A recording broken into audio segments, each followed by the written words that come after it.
My name is Bastiaan Everink, and behind me you see me pictured as Nabucco, the great general and dictator from Verdi's opera with the same name. The story of Nabucco fits to my own story. It has significant similarities because it contains the military, war, a drastic change, and finally treason, and overall freedom. It is one of my favorite operatic parts because it fits me like a glove.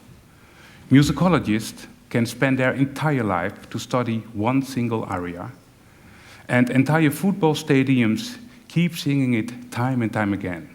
Ladies and gentlemen, my pianist Maarten Hellenius.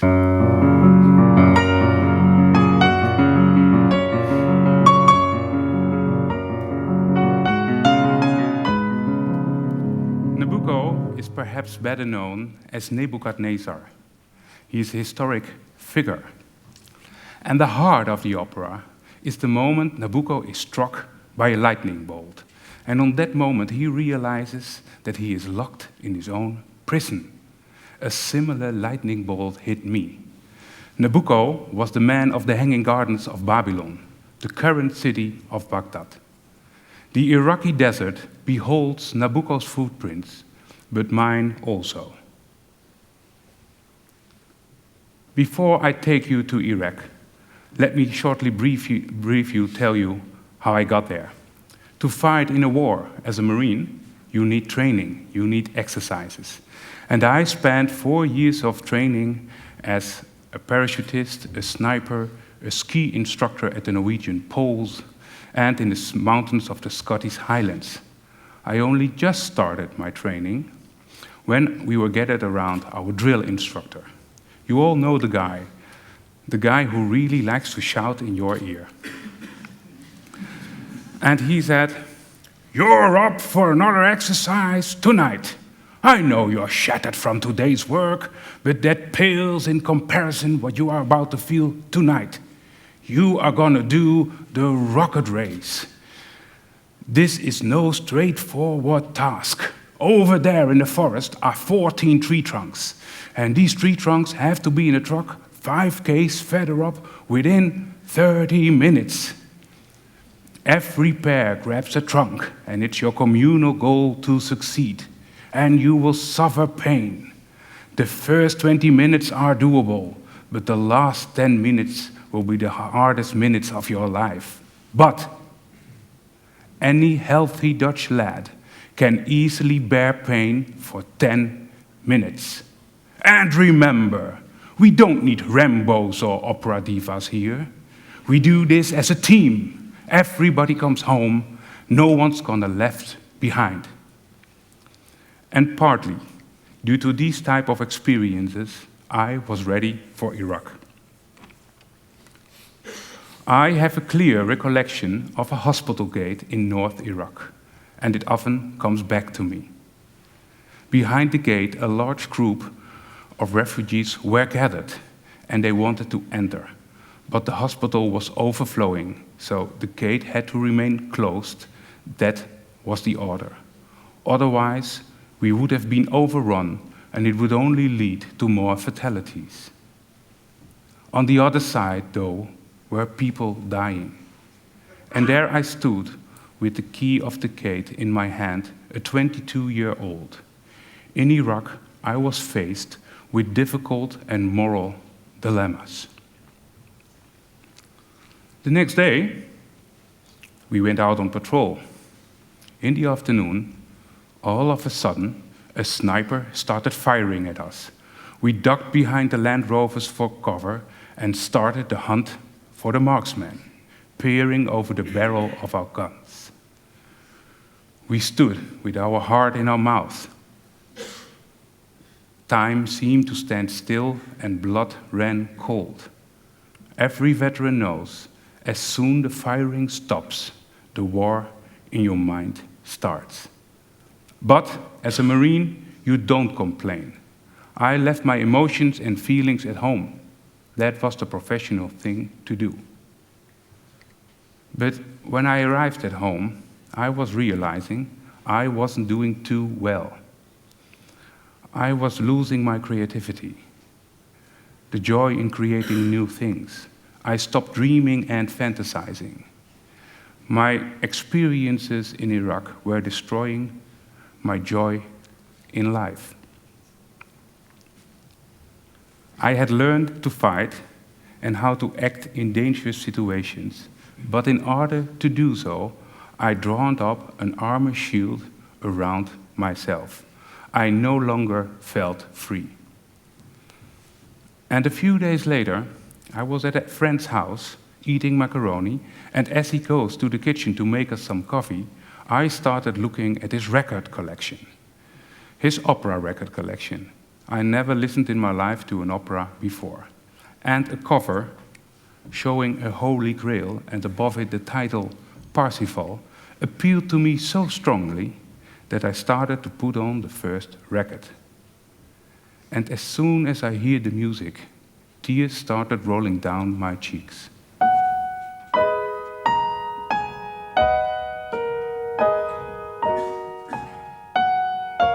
I felt pain. I felt suffering. A knight in armor, carrying a sword, took me straight back to the bridge over the Tigris where I stood, with my bulletproof vest and rifle. This music is about me, and it is as if the music slowly strips away my bulletproof vest. I could breathe again. This was my lightning bolt. Where Iraq had given me darkness and constriction, the music that night gave me light and freedom. And as Nabucco was given the sign and took the opportunity to free himself, I took the events of that night as a sign also to free myself.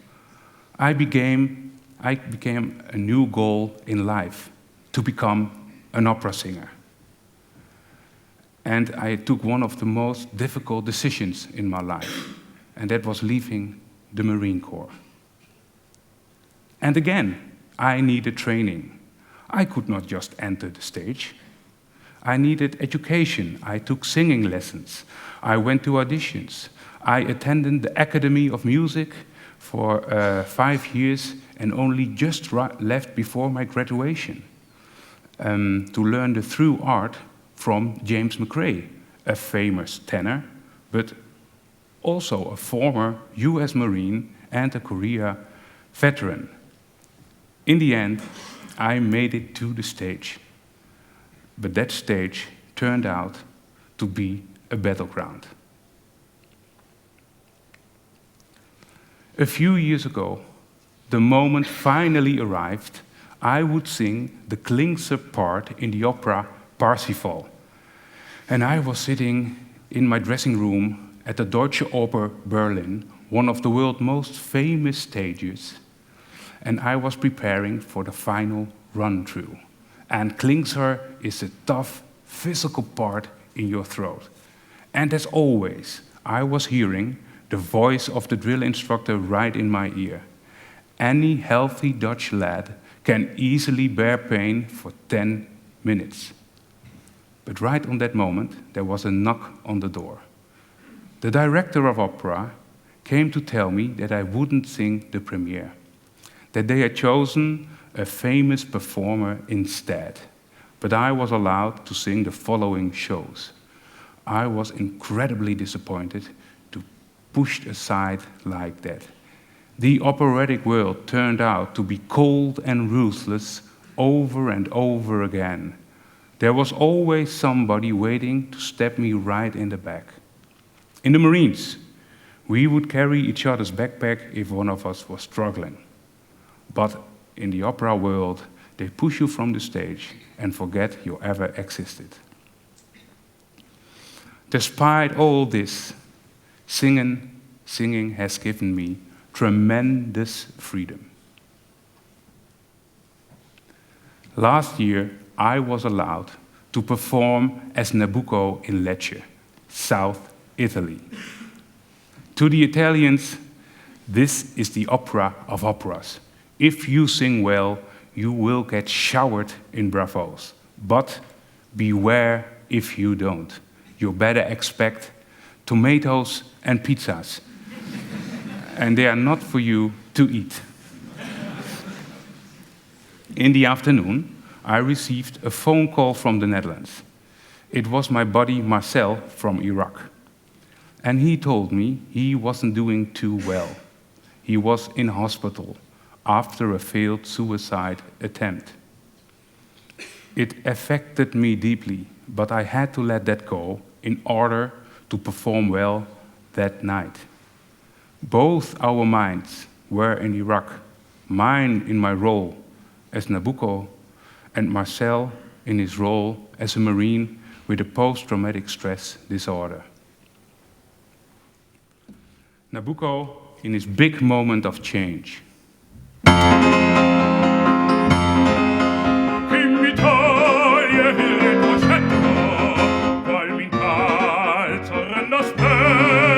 Chi peregrine, ahimè, m'afferra, chi mi stringe, chi m'atterra, chi m'atterra, chi m'atterra, chi. Oh,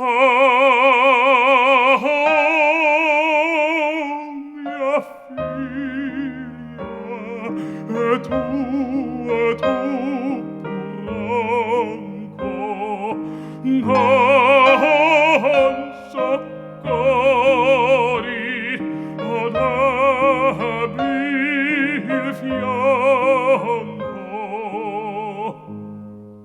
And after this event, I was asked to tell my story on Veterans Day.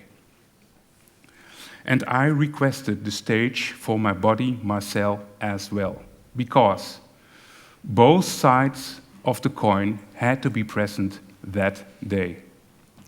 We also needed footage to support my story. So I was allowed to fly out to Mali to the current mission. And there I joined the Special Operations Marines on their patrol, just like in Iraq. The Marines were hesitant, and I told them, I understand. I am not joining you as a Marine. You can't discuss your work because it's confidential. As an opera singer, I have a platform on which to explain that freedom shouldn't be taken for granted, that freedom has a price, and that Dutch soldiers are willing to work towards a safer world, if need be, at the cost of their own lives. And the men changed their tune entirely. And upon return, the commander asked me for a favor. Bastiaan, tomorrow morning at 5 o'clock, a dangerous mission is setting off to catch terrorists deep in the desert. Would you accompany their departure with a song as a wish for everybody's safe return? And I couldn't think of a greater honor. And that morning, at 5 o'clock, I heard the man say over the radio, kan die Pavarotti niet even wat anders zingen? Nou zit dat klote nummer de hele dag in mijn hoofd. Can't that Pavarotti sing something else? Now that bloody song is stuck in my head all day. But only a few hours later, the song from the Toreador from the opera Carmen had been replaced by ringing in their ears as a result of a roadside bomb. And luckily, every Marine returned to the camp unharmed. In closing, in honor of them and for you, I would like to perform that song once again.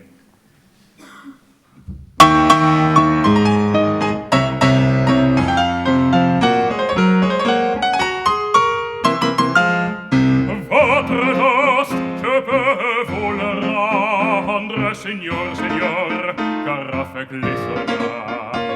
Oui, le torero peut s'entendre. Pour plaisir, ils allaient tomber.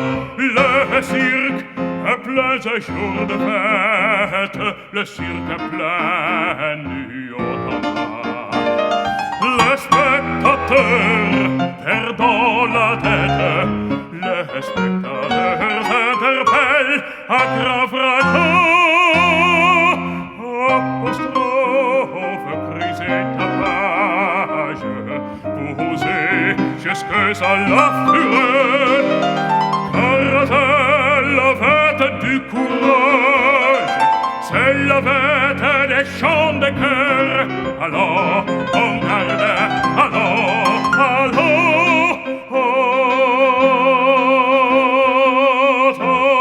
toréador, on garde, toréador. Et songez bien, oui, songe en combattant, que l'œil noir te regarde,